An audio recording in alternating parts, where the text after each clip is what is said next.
Hey everyone, it's your boy Ricky here with Honeybee Stamps. In today's video, I'm going to be making a card using the Hydrangea layering set. Normally, I do show you the products at the beginning of the video, but unfortunately that footage was lost. So we're just going to go with the flow and go ahead and get started in the video here. So what we have here is I'm taking some watercolor paper with some Brusho and I'm making layers on the watercolor paper. I basically put the Brusho onto the pad here, and then I spray water on it, and then I dab it down onto the watercolor cardstock. So it's pretty similar to what you would do with maybe oxide inks or distress inks if you're trying to apply it, or maybe what they call the smooshing technique. So we had a purple there, and we're going to go ahead and do another blue here, bluish purple color. And I'm going to do the same technique. I'm just picking up, drying, picking up, drying, just trying to make layers and different shapes within the card panel here, because what we're going to be doing is doing some layering, and we want it to have a little bit of texture and a little bit of oomph to each petal. So we're going to try to make as many different types of petals in one piece of sheet or piece of paper as we can. So here I'm using some liquid. It's kind of like a glossy liquid pigment. It's just not powder, it's just a pigment. And it's by Ken Oliver, I believe. And so I'm doing the same thing here. I'm just using the one color, spraying it, picking up, and then just choosing where on the panel I want more of the color.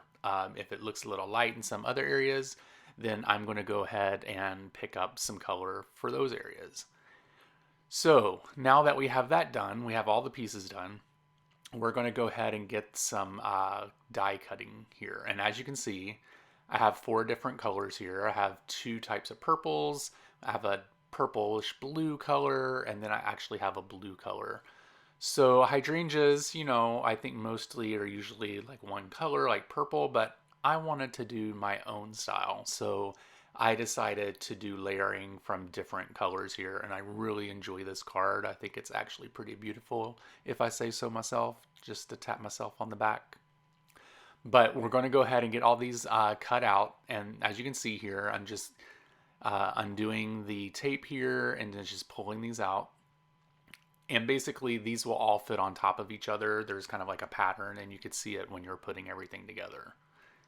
So the next thing I'm going to do is I'm going to take the next layer and I'm going to cut out this like blue violet color. And we'll go ahead and get that through the die cutting machine, and we'll get that through and we'll just remove that piece. Then I'm going to do the same thing with the blue here. I'm going to do the next layer in the blue, and I'll put that through the die cutting machine.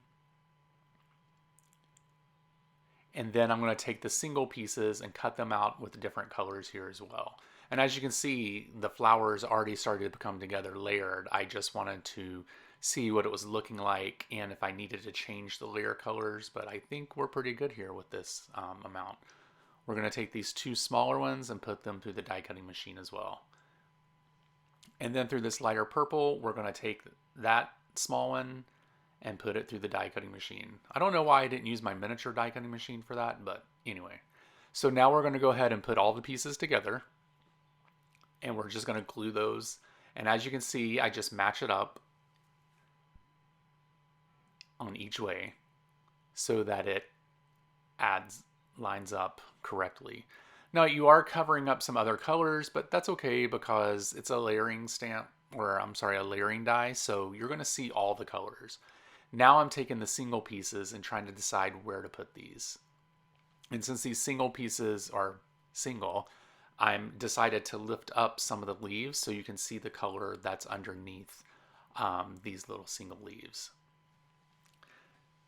Now I did forget to do the leaves, so I'm going to go ahead and do the leaves now. And I used a green Brusho and a green like pearlish pigment, and I'm also going to use the watercolor paper here, and same concept: pick up, dry, pick up, dry, pick up, dry.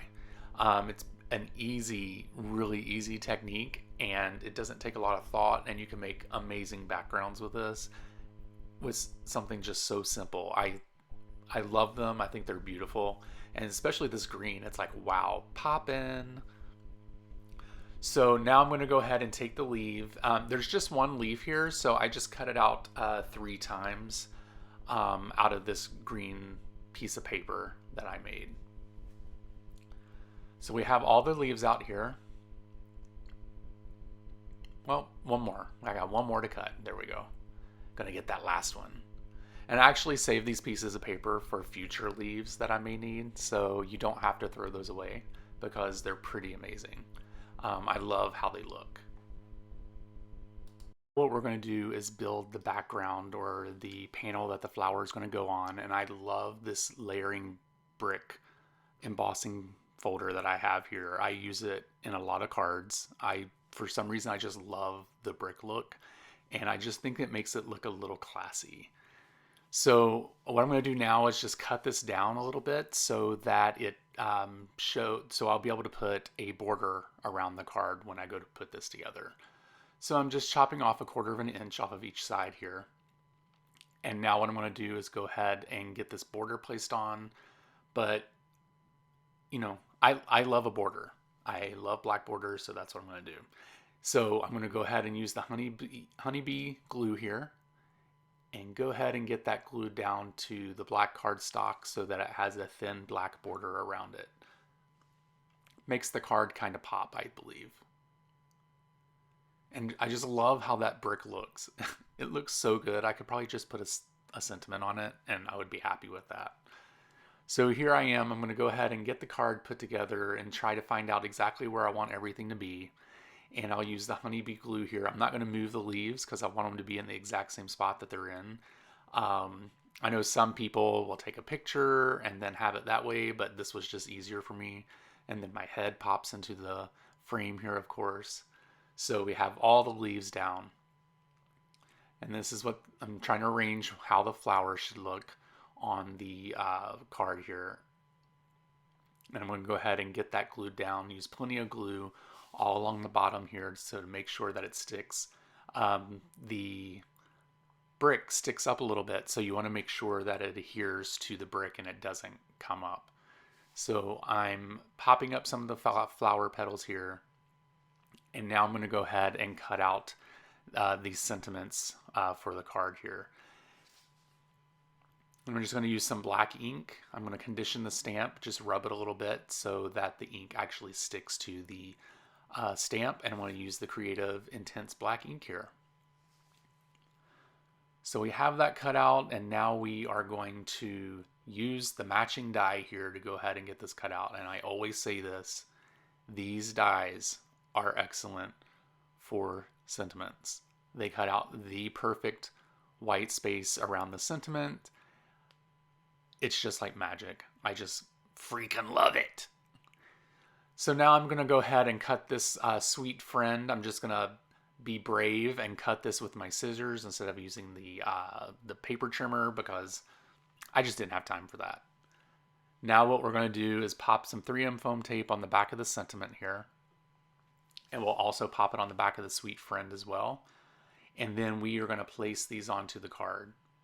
I'm going to go ahead and remove the backing off of the sentiment and get that placed in the top portion of the card. I'm going to tuck it a little bit under the petals of the leaves. Now I'm going to take Sweet Friend and put that on top of the leaves. And here we have pretty much the finished card. So I'm going to go ahead and get this glued down. I want to thank you guys so much for watching this video. I truly appreciate it. Make sure that you head over to Honeybee Stamps and check out their whole new release. Let's celebrate. It's their 6th birthday. It was so fun. And then also they have a paper pad, and one of those pieces of paper pads is a creation that I made through ink smooshing. So you guys will have to go check that out as well. Make sure you follow them on all the social media platforms by searching for Honeybee Stamps. And you can find me on Instagram and YouTube by searching for Bromero Cards. So here we have the completed card. I want to thank you guys so much for supporting Honeybee Stamps and myself. You guys have a great week, and I will talk with you later. Bye.